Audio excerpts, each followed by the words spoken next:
why does the United States support Israel? Well, there's a history, and a very interesting one. It actually goes back a long time.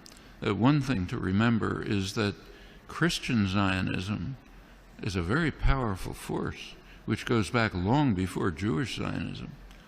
In England, particularly, Christian Zionism was a powerful force among British elites.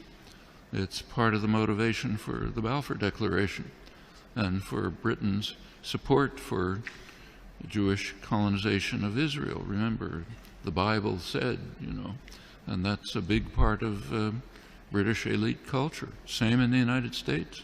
Woodrow Wilson was a devout Christian who read the Bible every day. So did Harry Truman. In the Roosevelt administration, one of the leading officials, Harold Ickes, once described the return of the Jews to Palestine as the greatest event in history. It's realizing the lesson of the Bible.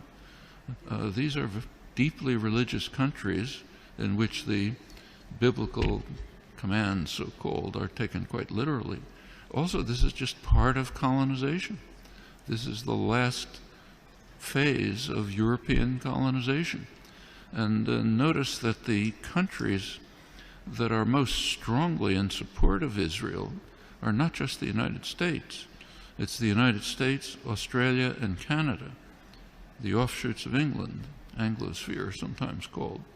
Unusual forms of imperialism. These are settler colonial societies, societies in which not like India, not like the British in India, say.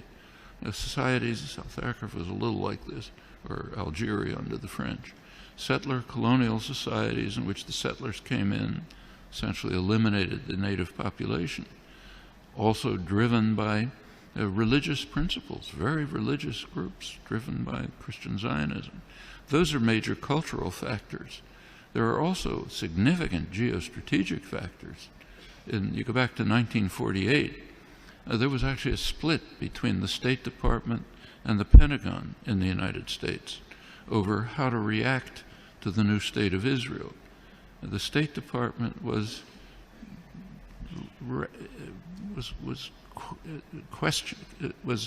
not committed strongly to Israeli conquests, the establishment of the state, and was concerned about the refugees. It wanted an implementation of the refugee problem. The Pentagon, on the other hand, was very impressed with Israel's military potential. The Israeli military successes, if you look back at the internal record and declassified, the Joint Chiefs of Staff described Israel as the second largest military force in the region after Turkey and a potential base for U.S. power in the region. That continued. Can't run through the whole record, but in 1958, when there was a serious crisis in the region,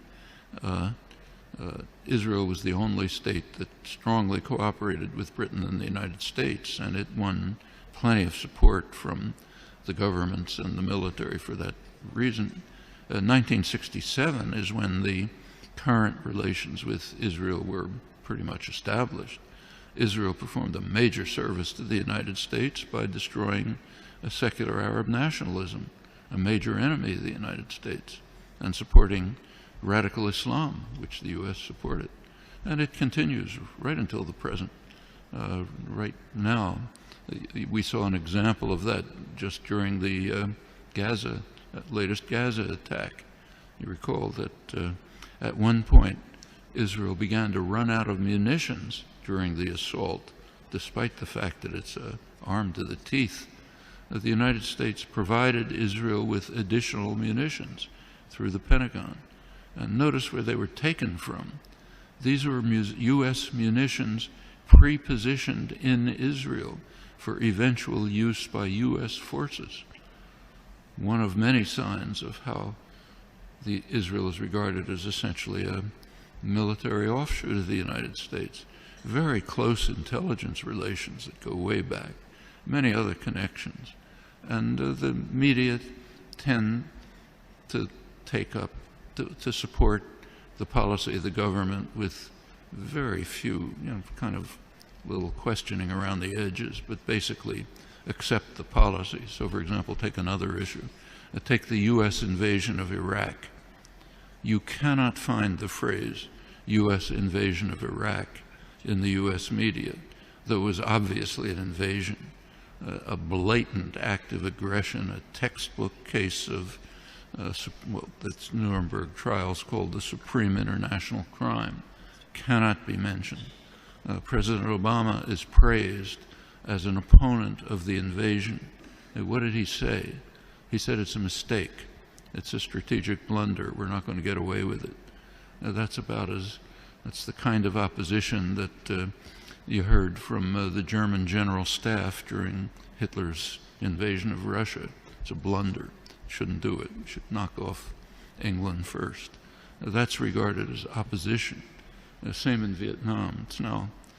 There's now a commemoration underway, big commemoration of U.S. sacrifices in Vietnam. Try to find the phrase U.S. invasion of South Vietnam there or anywhere in the past year since 1961 when it took place. Non-existent, maybe on Democracy Now, what I write, but way out at the fringe. And this is not unique to the United States. Take, say, Britain. Right now there's interesting debates in the British literary journals, like the Times Literary Supplement, as to whether Britain should finally begin to recognize the genocidal, the word that's used, genocidal character of British colonization hundreds of years ago. Should Britain begin to face it? You can ask that question in many places. The tendency of the intellectual community to go along like a herd in support of state power, private power, is just overwhelming. Intellectuals like to think of themselves as dissident, critical, courageous, standing up against power. Absolutely untrue. You look at the historical record, that's a small fringe, and they're usually punished. The mainstream tends to be what was once called a herd of independent minds, marching in support of state power. Nothing new here. Unfortunate, you have to fight against it, not new.